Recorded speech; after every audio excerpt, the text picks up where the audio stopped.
नमस्कार साथियों। आज असम के प्रभारी पूर्व रक्षा मंत्री जितेंद्र सिंह जी के नेतृत्व में कांग्रेस पार्टी का एक प्रतिनिधि मंडल मुख्य चुनाव आयुक्त और उनके साथी चुनाव आयुक्त हम उनसे मिले। किस प्रकार से असम में प्रजातंत्र को पांव तले रौंदा जा रहा है, किस प्रकार से संविधान की हत्या हो रही है, किस प्रकार से पद का दुरुपयोग हो रहा है, किस प्रकार से, किस निर्ममता से ब्राइबरी यानी वोट को इन्फ्लुएंस करने के लिए कई प्रकार के प्रलोभन और भ्रष्टाचार का दुरुपयोग का इस्तेमाल हो रहा है। और ये सब भी वहाँ के मुख्यमंत्री श्री हेमंता बिस्वा शर्मा द्वारा ये सारे तथ्य चुनाव आयोग के सामने रखे गए। हमने चुनाव आयोग से मांग की कि जिस प्रकार से असम में उपचुनाव में वोटरों को प्रलोभन देकर, डराकर, धमकाकर, सरकारी मशीनरी का दुरुपयोग करके और जिस प्रकार से वीडियो पर उनके सारे बयानात मुख्यमंत्री के हैं, उनके ऊपर कड़ी कार्रवाई की जाए। Section 123 representation of people act में ब्राइबरी का मुकदमा दर्ज किया जाए और मुख्यमंत्री हेमंता बिस्वा शर्मा पर प्रतिबंध लगाया जाए। खास तौर से जितेंद्र सिंह जी ने यह भी याद दिलाया कि हेमंता बिस्वा शर्मा संविधान और कोड ऑफ कंडक्ट उन दोनों के उल्लंघन में हैबिचुअल ऑफेंडर हैं। 2 अप्रैल 2021 को भी भारत के चुनाव आयोग ने हेमंता बिस्वा शर्मा पर प्रतिबंध लगाया था क्योंकि उन्होंने नेशनल इन्वेस्टिगेशन एजेंसी का दुरुपयोग कर अपने विरोधियों को डराने का कुत्सित प्रयास किया था।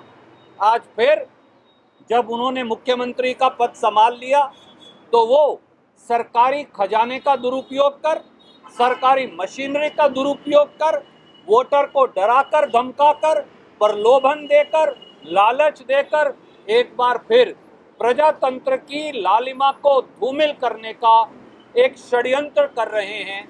और इसलिए हमारी ये मांग है कि हेमंता बिस्वा शर्मा पर एक बार फिर प्रतिबंध लगाया जाए और हेमंता बिस्वा शर्मा जी पर ब्राइबरी के आरोप में section 123 representation of people act में एफआईआर दर्ज की जाए।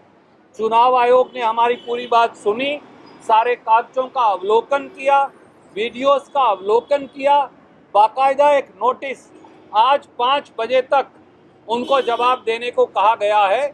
और चुनाव आयोग ने ये कहा है कि वो संविधान की परिपाटी, लोकतंत्र की गरिमा और कानून और की जो परंपरा है उसे कायम रखेंगे और आश्वासन दिया कि उनके जवाब के बाद जो सही कार्रवाई होगी वो करेंगे। मैं अब जितेंद्र सिंह जी से अनुरोध करूंगा कि वो अपनी बात संक्षिप्त में आपको कहेंगे।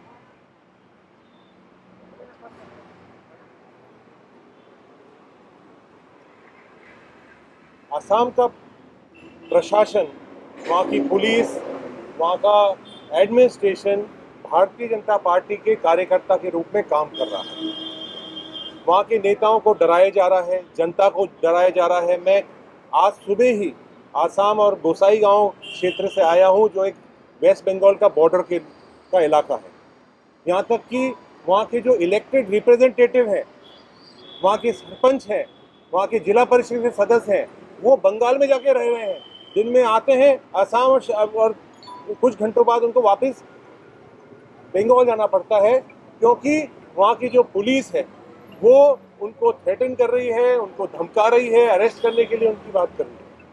और पहली बार देखा गया है कि उल्लंघन, आचार संहिता का उल्लंघन बहुत बार हेमंता बिस्वा शर्मा कर चुके हैं, लेकिन खुले मंचों से कह रहे हैं कि कोई भी दूसरी पार्टी से कोई एमएलए आता है और भारतीय जनता पार्टी ज्वाइन करता है तो मैं 2000 करोड़ रुपए दूंगा।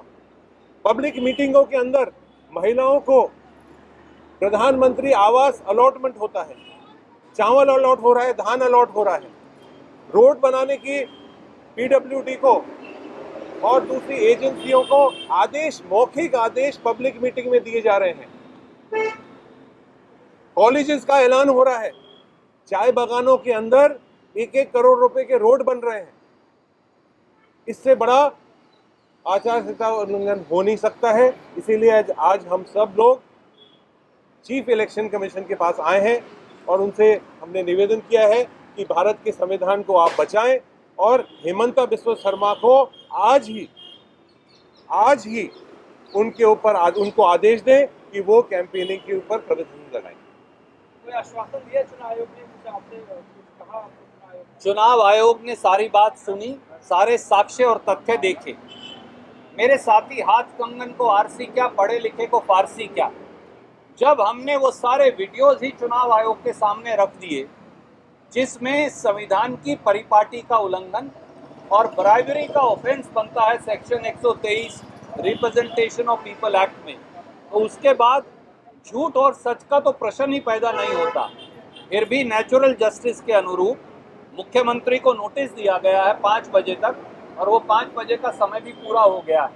हमने चुनाव आयोग से अनुरोध किया है कि वो हैबिचुअल ऑफेंडर हैं और इसी चुनाव आयोग ने उन्हें 2 अप्रैल 2021 को दोषी पाया था। अगर एक ही व्यक्ति बार बार अपराध करे, संविधान का अपमान करे, प्रजातंत्र को रौंदे, कानून की परिपाटी का उल्लंघन करे, तो ऐसे व्यक्ति को सार्वजनिक जीवन में उस पर प्रतिबंध लगाना आवश्यक है, तभी प्रजातंत्र की शुचिता बच पाएगी। हमें उम्मीद है कि भारत का चुनाव आयोग सही और उचित कानून और तर्क संगत कार्रवाई करेगा। धन्यवाद। सर, हेमंत बिस्वा शर्मा जो प्रचार कर रहे हैं, तो चुनाव आयोग की तरफ से भी वीडियोग्राफी होती है सारे प्रचारों की, तो जिस प्रकार से आप लोग आरोप लगा रहे हैं, जो ऑन रिकॉर्ड जो कह रहे हैं, क्या चुनाव आयोग सो मोटो भी इसमें कार्रवाई कर सकता था? क्या आपकी शिकायत के बाद आप कह रहे हैं कि उन्होंने संज्ञान लिया, लेकिन क्या वो सो मोटो भी कार्रवाई कर सकता था? आदरणीय साथी, हमने बाकायदा जो हमने आपको दरख्वास्त दी है उसमें यह लिखा है कि जो प्रांत के वहाँ के चुनाव अधिकारी हैं उनको 21 तारीख से लगातार शिकायत की जा रही है, पर वो पंगु बने बैठे हैं। या तो वो घबरा गए हैं, या वो डर गए हैं, या किसी प्रलोभन और लालच में आ गए हैं, और इसीलिए फिर भारतीय राष्ट्रीय कांग्रेस को जितेंद्र जी की अगुवाई में आज हमें भारत के चुनाव आयोग के पास आकर इस प्रकार से संविधान को रोंदने और अपराध करने की, वो भी मुख्यमंत्री के द्वारा, उन सारे तथ्यों को उनके सामने रखना पड़ा। धन्यवाद। एक सवाल, क्या आप लोगों के शिकायत के बाद इलेक्शन कमीशन ने उन्हें नोटिस दिया है या पहले नोटिस दिया गया? जी बिल्कुल, चुनाव आयोग ने 2 हमने कंप्लेंट्स की, एक असम में और एक ये कंप्लेंट जिसकी कॉपी भेज रहे हैं, उसके आधार पर बाकायदा हमारी शिकायत का हवाला देते हुए ये नोटिस जारी किया। धन्यवाद।